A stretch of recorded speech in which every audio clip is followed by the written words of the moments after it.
Hi everyone, welcome to my YouTube channel the Conceptum. आज हम इस सेशन में 20 क्वेश्चन करने वाले केमिस्ट्री का metal, non metal and metalloids chapter से। ठीक है, तो आप 20 क्वेश्चन को आप खुद से टिक आउट कीजिए और देखिए कि मेरा कितना सही हुआ, और कमेंट सेक्शन में लिखें कि मेरा इतना क्वेश्चन का आंसर सही हुआ। ठीक है, चलते हैं पहले क्वेश्चन की तरफ आपके सामने। पहला क्वेश्चन है कि निम्नलिखित में से कौन सा धातु का भौतिक गुण नहीं है। क्योंकि धातु का भौतिक गुण और रासायनिक गुण दोनों होता है, तो निम्न में कौन भौतिक गुण नहीं है। मेलिएबिलिटी, आघातवर्ता, तन्यता, ऊष्मा विद्युत का सुचालक, भंगुरता। ये जो डी नंबर ऑप्शन जो दिख रहा है वो भंगुरता जो है किसी भी धातु का क्या है भौतिक गुण नहीं है, क्योंकि ये अधातु का है। भंगुर का मतलब होता है कि उसको पीटने पर और थोड़ा मारने पर चूर चूर हो जाए, तो चूर चूर ये होता नहीं, धातु चूर चूर होता नहीं है।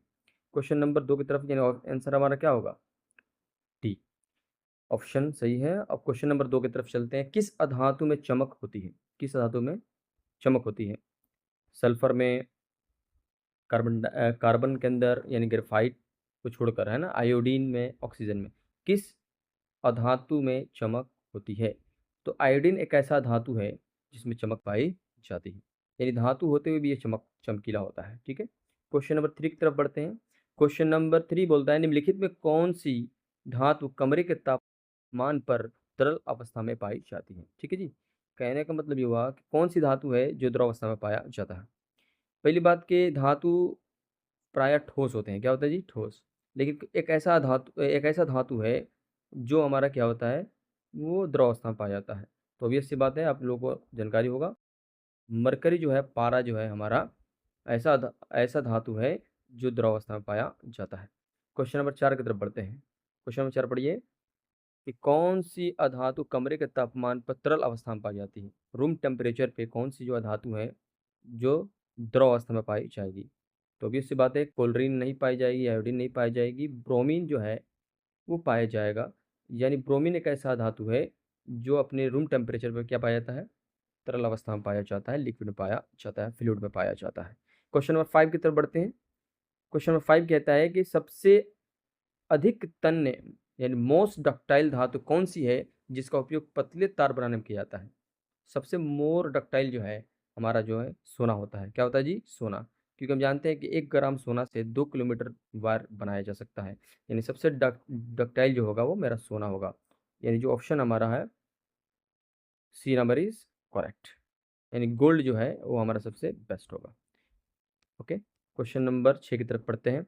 निम्नलिखित में से किस धातु को चाकू से आसानी से काटा जा सकता है। ये तो सब फेमस क्वेश्चन है जो एग्जाम के पॉइंट ऑफ व्यू से ये सब अरेंज किया गया है, और इसी तरह एग्जाम में पूछे जाते हैं, ना टफ ना बेसिक, मीडियोकर रहते हैं। ठीक है, तो क्वेश्चन नंबर 6 में बोल रहा है कि कौन सा ऐसा धातु है जिसको आसानी से चाकू से हम काट सकते हैं।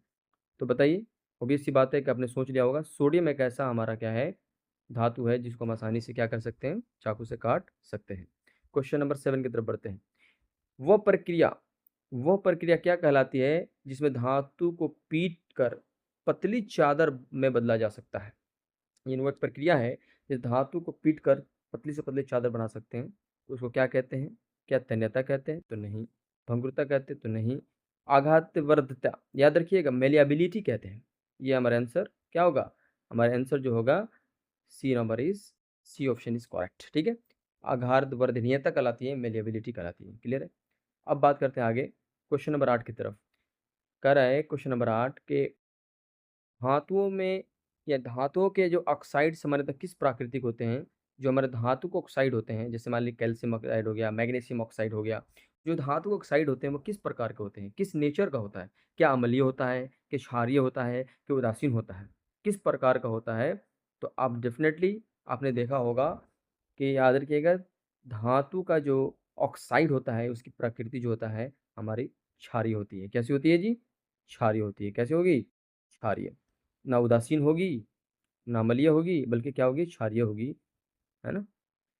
और इसे ही समझ लीजिए, धातु की जो ऑक्साइड होते हैं वो क्षारीय होते हैं, और अधातु के जो ऑक्साइड होते हैं वो अम्लीय होते हैं। क्या होते हैं, अधातु के ऑक्साइड क्या होते हैं, अम्लीय होते हैं। क्वेश्चन नंबर 9 देखिए, कह रहा है कि धातुओं का वह गुण जिसके कारण वे किसी कठोर सतह से टकराने पर ध्वनि उत्पन्न करता है कहलाता है। बताइए, कह रहा है कि धातु का ऐसा गुण बताइए आप जिसको हम लोग क्या करते हैं कि अगर उसको किसी चीज़ से टकराया जाए तो उसके अंदर आवाज़ पैदा होती है, ध्वनि पैदा होती है। तो obvious सी बात कि ना आघातवर्ता होती है, ना भंगुरता होगी, ना तेन्यता होगी, सोनिरिटी होगी, यानी आपका डी ऑप्शन इज़ सही है। D option is correct, D option is correct. Question number 9 हो गया, क्वेश्चन नंबर 10 की तरफ बढ़ते हैं। देखिए 10 नंबर क्या है, आप इसका आंसर आप कमेंट सेक्शन में भी लिखते रहें कि हमारा सर इस क्वेश्चन हमने इतने क्वेश्चन 20 क्वेश्चन में मेरा इतना क्वेश्चन मेरा सही हुआ, कमेंट सेक्शन में लिखें, ठीक है। और आपसे ये रिक्वेस्ट है कि आप लोग इस चैनल को सब्सक्राइब करें और शेयर करें, है ना, ताकि और बेहतर से बेहतर मैं इस पर कंटेंट लाकर आपको तैयारी कराऊँ, है कि नहीं। तो चलते हैं क्वेश्चन नंबर 10, देखिए आपके सामने है कि निम्नलिखित में से कौन सी धातु पानी के साथ बिल्कुल भी अभिक्रिया नहीं करती है, बिल्कुल भी अभिक्रिया नहीं करती है, चाहे वो ठंडी हो या गर्म। तो याद रखिएगा, जितने भी सक्रियता श्रेणी हाइड्रोजन से नीचे वाले जितने भी हमारे एलिमेंट्स होंगे, वो ना हमारे ठंडा जल से अभिक्रिया करेंगे, ना ही गर्म से। तो इसे बताइए, सोडियम तो बहुत रिएक्टिव एलिमेंट से ये तो होगा नहीं, एल्यूमिनियम होगा नहीं, जिंक होगा नहीं। यानी हमारी जो चांदी है, जिसको नोबेल मेटल्स के नाम से जाना जाता है, ये जो है, ये हमारा आंसर इस क्वेश्चन नंबर 10 का आंसर होगा। यानी चांदी जो है वो ना ठंडे पानी से करेगी, ना ही गर्म पानी से रिएक्शन करेगी। क्लियर। क्वेश्चन नंबर 11 की तरफ बढ़ते हैं।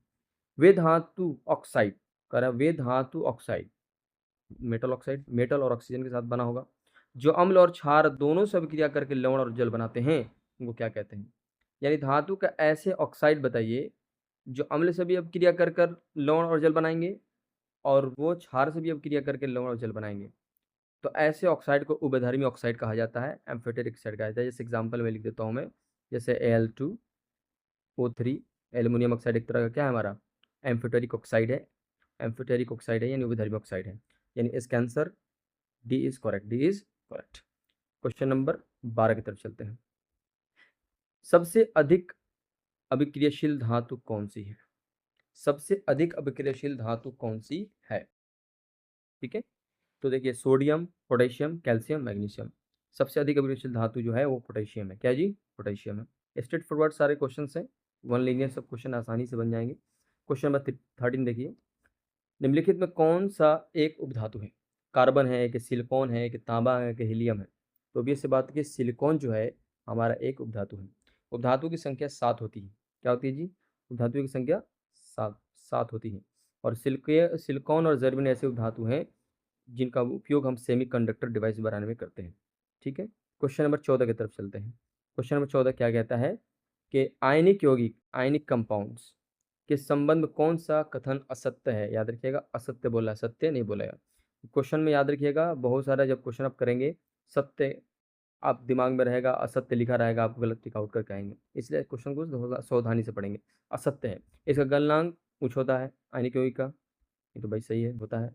ये सामान्यतः जल में घुलनशील होते हैं, ये भी सही है। ये ठोस अवस्था में विद्युत के सुचालक होते हैं। यानी कहने का मतलब यही जो है हमारा जो स्टेटमेंट जो सी दिख रहा है आपको, यही हमारा क्या है, असत्य है। ऐसी बात नहीं है, ठोस अवस्था में विद्युत के सुचालक नहीं होते हैं, बल्कि इनको आप जब वाटर में डालते हैं तो ये अपने आयन में जब टूट जाते हैं, तब क्या होता है, उनका सुचालक बनते हैं, ठीक है जी। आयन उनके अंदर टूटने का कारण, जल के अंदर टूटने के कारण आयन जब टूटता है तो उसके अंदर विद्युत का सुचालक बन जाता है। यानी ऑप्शन हमारा सी ये हो, ठीक है, सी ऑप्शन इज करेक्ट।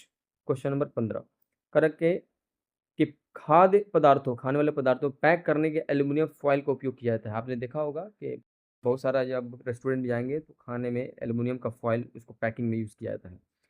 क्यों एल्यूमिनियम के गुण, यानी कौन सी एल्यूमिनियम किस गुण को दर्शाता है, यानी किस गुण के आधार पर हम उसको करते हैं सब। इसका कम घनत्व होता है, अच्छा चालक होता है, उच्च तन्यता होता है, और एक और ऑप्शन है आपको कि उच्च आघात वरीयता होता है। बताइए कौन सा ऑप्शन सही होगा इसका।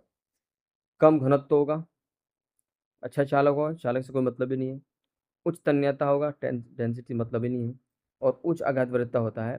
देखिए, सिल्वर के अंदर उच्च आघात वरीयता होता है क्योंकि उसको हम इसको इसे पीट पीट कर पतले से पतले हम क्या कर सकते हैं, फॉयल बना सकते हैं। इसलिए इसका इस्तेमाल हम लोग क्या करते हैं, इसको फॉयल बनाने में हम लोग करते हैं। किसका, यानी हमारा ऑप्शन जो है इसका आंसर सही होगा डी, ऑप्शन इज डी, यानी उच्च आघात वर्धनीयता, ठीक है। यानी हाई मिलेबल होता है। क्या होता है जी, चांदी हाई मिलेबल होता है, जिसके वजह से हम उसको क्या करते हैं, पीट कर पतली से पतली चादर बनाया जा सकता है। क्वेश्चन नंबर 16 की तरफ बढ़ते हैं। कह रहा है कि गैल्वेनाइजेशन, यानी गैल्वेनीकरण वह प्रक्रिया है जिसमें लोहे पर जंग लगने से बचाने के लिए धातु की परत चढ़ाई जाती है। यानी किस प्रकार की धातु की परत चढ़ाई जाती है। तांबे की चढ़ाई जाती है कि टीन की, कि जिंक की, निकल की? तो अब ये से बात की गैल्वेनाइजेशन है, गैल्वेनीकरण। तो जिसको बोलते हैं हम लोग गैल्वेनाइजेशन यानी जस्तीकरण बोलते हैं हिंदी में। क्या बोलते हैं? जस्तीकरण।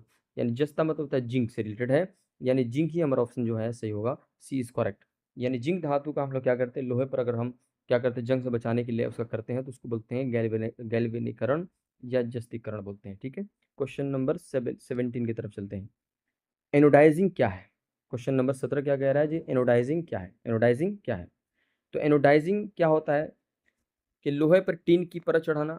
नहीं, एनोडाइजिंग नहीं हो सकता, ये नहीं होता है।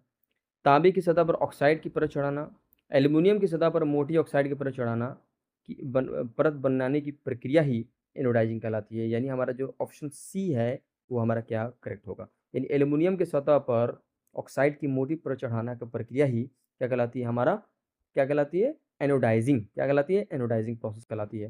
क्वेश्चन नंबर 18 की तरफ बढ़ते हैं कि निम्नलिखित में से किस अधातु का उपयोग पेंसिल लीड में बनाने में किया जाता है? ये कार्बन का एक अप्रूप है, आपको समझ में आ गया होगा। ये कार्बन का अप्रूप होता है जिसका हम उपयोग क्या करते हैं? पेंसिल लीड को बनाने में करते हैं। क्या डायमंड को करते हैं? नहीं। ग्रेफाइट को करते हैं? यस, ग्रेफाइट को ही हम क्या करते हैं जी? हम पेंसिल की लीड बनाने में करते हैं, क्योंकि ये एक ग्रेफाइट एक ऐसा धातु है जो विद्युत का सुचालक भी होता है। विद्युत का सुचालक भी होता है। क्वेश्चन नंबर 19 की तरफ बढ़ते हैं। अभिक्रियाशील धातु को हवा के संपर्क में, अभिक्रियाशील जो भी धातुएं होंगी जैसे सोडियम हो गया, पोटेशियम हो गया, ये सब अभिक्रियाशील धातु को हवा में संपर्क में आने से रोकने के लिए मिट्टी का तेल में रखा जाता है। तो किस धातु को हम रखते हैं? तभी बता चुका हूँ मैं, अभिक्रियाशील धातु के रूप में हमारा मैग्नीशियम है, पोटेशियम है, सोडियम है, ये सब क्या है? मोर रिएक्टिव में सबसे आता है पोटेशियम, फिर कैल्शियम। अब देखिए इसमें एल्यूमिनियम है क्या? नहीं हो सकता है। यस, कैल्शियम दिया है, तो हम इस कैल्शियम को क्या करेंगे? ये भी गलत हो गया, ये नहीं होगा। सोडियम यानी कैल्शियम से ज़्यादा हाई, सबसे मोर रिएक्टिव जो है पोटेशियम के बाद सोडियम ही आता है। यानी इसका आंसर क्या होगा क्वेश्चन नंबर 19 का? सोडियम। क्या जी? सोडियम। यानी सोडियम पोटेशियम को हवा में संपर्क में रखते ही वो जलना शुरू करते हैं, रिएक्शन कर लेते हैं, जिसकी वजह से उसको क्या करते हैं? रिएक्शन से बचाने के लिए उसे मिट्टी का तेल यानी किरोसिन ऑयल में डाल के रखते हैं ताकि वो रिएक्शन ना कर पाए। क्वेश्चन नंबर 20 की तरफ आखिरी क्वेश्चन आपके सामने है। देखिए सारे क्वेश्चन है, 20-20 क्वेश्चन हर चैप्टर का बनाएंगे ताकि आप आसानी से रिवीजन कर ले, 10 मिनट के अंदर सारी वीडियो देख लें। कम से कम रोजाना 10-20 आपके माइंड्स के अंदर ये ऑब्जेक्टिव क्वेश्चन जाते जाएंगे, तब 50 नंबर का ऑब्जेक्टिव क्वेश्चन आते हैं। एक भी क्वेश्चन नहीं छूटना चाहिए, इसलिए प्रैक्टिस कीजिए, ठीक है ना? याद करने का प्रयास कीजिए। क्वेश्चन नंबर 20 देखिए, लास्ट क्वेश्चन है। निम्नलिखित में से कौन सी अधातु विद्युतीय का सुचालक होता है, यानी इलेक्ट्रिक कंडक्टर होता है? Sulphur, phosphorus, graphite, iodine. और ये बात ग्रेफाइट बताया था अभी कि ये कार्बन का अप्रूप होता है या धातु होता है, फिर भी ये विद्युत का सुचालक होता है। ये रहा 20 क्वेश्चन। कैसा लगा कमेंट में आप लोग जरूर बताएं, और आपका कितना इस 20 क्वेश्चन का आपने कितना सही जवाब दिया उसको कमेंट सेक्शन में लिखकर बताएं। ठीक है, हम मिलते हैं कल अगले वीडियो में। बस इतने ही के लिए धन्यवाद।